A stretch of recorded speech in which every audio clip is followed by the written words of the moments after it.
or our people outnumbered them by vast numbers. And so the oral history and the telling of the Anasazi is quite lengthy.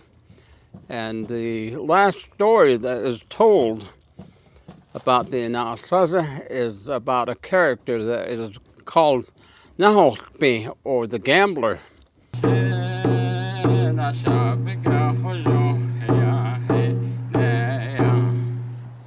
There's a lot of stories in that the Diné tell about, and the area that they talk about is the place known as Chaco Canyon.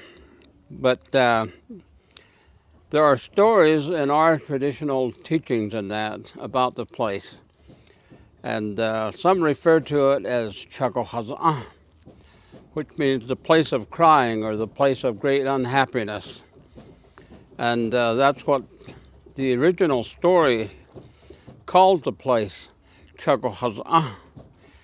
And the way that the story is told, that it was a place where there were people kept in captivity and slavery, and that the people that owned the slaves and kept the people in captivity were the people that we call Anasazi, or the Anasazi people.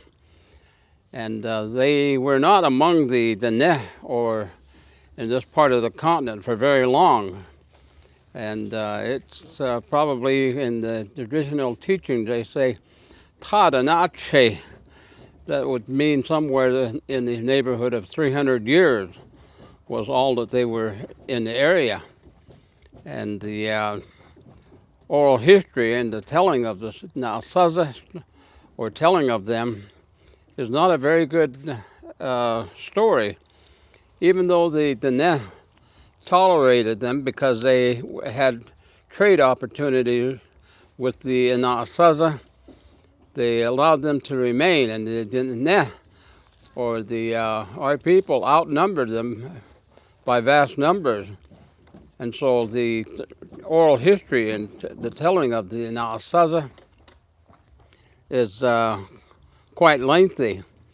And the last story that is told about the Anasazi is about a character that is called Navajo, or the gambler. Now, even that story is kind of confusing now, because they think that the main storyline is about the Anasazi that was gambling and winning the Diné that he made slaves of after they would gamble themselves away. But the real story is about the young man that was Diné, that went there and he won the people back out of slavery. And so it is that as we continue with this series and the telling of stories about Chaco Canyon and Navajo, we'll share with you about the Anasazi people that were involved in the slave trade, and also we'll talk about the story about the gambler.